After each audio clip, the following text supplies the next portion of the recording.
God dag og velkommen til Pædagogseminaret i København, Gentofte på Strandvejen. Vi vil i dag stille skarpt på de 3 linjefag, hvor vi skal besøge 3 engagerede studenter. Velkommen til.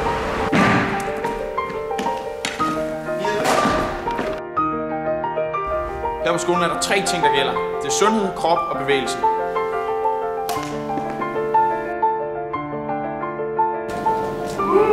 Fredagsbar. Du har også en UMD her på skolen.